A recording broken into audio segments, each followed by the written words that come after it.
Let's talk about why femininity is not weakness and why this message is so dangerous. Welcome back to day 5. I'm Dr. Nicole, and today I'm doing something a little different. I've been seeing these viral videos and posts claiming that femininity makes women helpless, that soft women are doormats, pick-me's, and that feminine energy is just internalized oppression. And as a psychologist who specializes in feminine energy, I need to address this because the psychology behind these claims is completely wrong. Today, I'm reacting to a few of these posts that are spreading this harmful narrative, and I'm going to break down what they're actually missing about feminine energy and why this confusion is so damaging to women. Let's dive in. So the first thing I'm seeing is a post that someone made in response to me on the platform Threads. And they said they do not know why someone with all of my credentials and my experience would even refer to myself in the same sentence as femininity or call myself any kind of professional or coach that deals with femininity. This person went on to say that they Googled me and they were really impressed with my credentials, but they were disappointed in me associating myself with femininity. You guys, that was just too much. It was actually hilarious because she was low key trying to insult me. Most critics are confusing codependency, passivity, and helplessness with feminine energy, and that's not the same thing at all. Codependency is when you lose yourself in other people's problems and emotions. That's not feminine, that's unhealthy. Passivity is when you don't advocate for yourself or express your needs. Again, that's not feminine, that's fear based. Helplessness is when you can't or won't take care of yourself. That's not feminine, that is dysfunction. True feminine energy is actually the opposite of all of those things. Feminine energy is emotionally intelligent, intuitive, and deeply connected to inner wisdom. It's the ability to influence through presence rather than force. It's strength that doesn't need to prove itself because it's so secure in what it is. A woman in her feminine energy can de escalate conflict, create emotional safety, and lead through inspiration. That's not weakness, that's a completely different kind of power.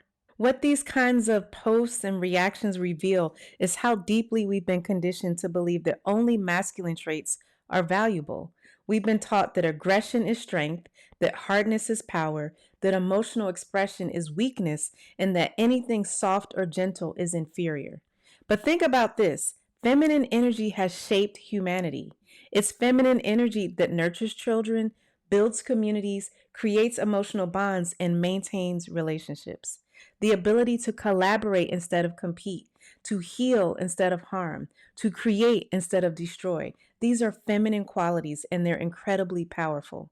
The problem isn't femininity, the problem is a culture that has devalued feminine qualities for so long that we've forgotten how essential they are. When we tell women that being soft makes them weak, we're essentially telling them to abandon we're essentially we're essentially telling them to abandon half of their natural power. And that's not liberation, that is limitation. Here's what these critics are missing. Emotional intelligence is one of the most powerful skills you can have. Soft women regulate their emotions. They don't explode, they don't react from a place of chaos, and they don't let their emotions control them. That's not weakness, that is mastery. When you can stay calm in conflict, when you can respond instead of react, when you can hold space for difficult emotions without being overwhelmed by them, that is incredible power. I see this in my practice all the time. The women who have developed their feminine energy are the ones who can navigate difficult conversations with grace, who can influence outcomes without manipulation, and who can create the kind of relationships and environments that people actually want to be a part of. Meanwhile, the women who are stuck in reactive, aggressive, or defensive patterns, lashing out, criticizing everyone on social media and every place else, they're the ones who struggle with relationships, who burn bridges, and who exhaust themselves trying to control everything through force. Which one sounds more powerful to you? Another thing that I keep hearing is that men don't respect soft women. I see this in so many of the videos. I'm scrolling through TikTok right now. Sometimes I go on Instagram and I see women say Be careful. Femininity makes you a pick me. You're not going to be respected. You're going to be walked all over. In today's dating atmosphere, you have to protect yourself and be hard. And really, what they're saying is hard equals respect, soft equals disrespect. And that's just not true, at least not with healthy men. Healthy men are drawn to softness because it signals safety and emotional availability. It tells them that this is a woman they can be vulnerable with, a woman who won't attack them when they're not perfect, a woman who can create the kind of home and relationship that feels like a sanctuary. Toxic men might be intimidated by softness because they don't know how to handle emotional intelligence. They've grown up around toxic women sometimes and men. They're more comfortable with drama, conflict, and chaos because that's what they know. But do you really want to shape yourself to attract toxic men, or do you want to embody qualities that attract healthy, emotionally mature men? The men who can't handle your softness are actually telling you exactly who you are. And you should actually listen and believe them. The men who are drawn to your feminine energy, who protect it and cherish it, those are the men worth your time. Finally, I want to address this idea that femininity is oppression or performance. That was essentially what that woman was saying when she responded to me on Threads. She was saying, why would you be so accomplished and associate yourself with something that's so performative, so oppressive, and just puts you down or diminishes you? True femininity isn't about performing for anyone else. It's not about making yourself smaller or more palatable. It's not about following rules that someone else made up.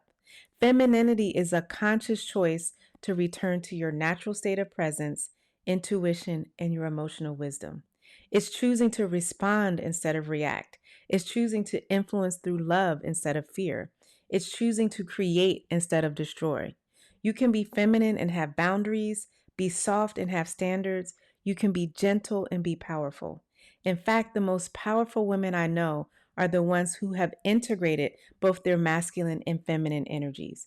They can be decisive when they need to, and they can be receptive in ways that serve them. They can lead when necessary, and they can follow when that's appropriate. That is not weakness, that's wholeness. Here's what I think is really happening with these anti femininity posts and videos and messages. We live in a culture that's so disconnected from feminine energy that we've forgotten what it actually looks like. We've confused feminine energy with the wounded feminine, the parts of us that are codependent, people pleasing, and self abandoning. But those aren't feminine qualities, those are trauma responses. True femininity is healed, and when women start embodying that kind of energy, it's incredibly threatening to systems that depend on us either being completely hardened or completely submissive and not thinking. Here's what I want you to remember. Femininity isn't weak, it's wise. It's not about being less than, it's about being whole. And anyone who tells you that your softness makes you weak is probably someone who's never experienced the power of true feminine energy. Don't let other people's limitations become your limitations. I've heard so many women say they're rejecting feminine energy and femininity because of what they're hearing from people around you. Please don't listen to all of the peanut gallery throwing shade, saying things, and insulting you because you're getting in touch with your inner healed feminine energy. Hit subscribe if you want more content that celebrates the full spectrum of feminine power. Tomorrow is day 6, and it's about the moment that made me choose ease over hustle. It's a personal story that changed everything for me, and I think it will resonate with you too. Tell me in the comments, have you ever been told that being soft makes you weak? How did that affect you? We'll talk about it in the comments. I'll see you tomorrow. I'm Dr. Nicole.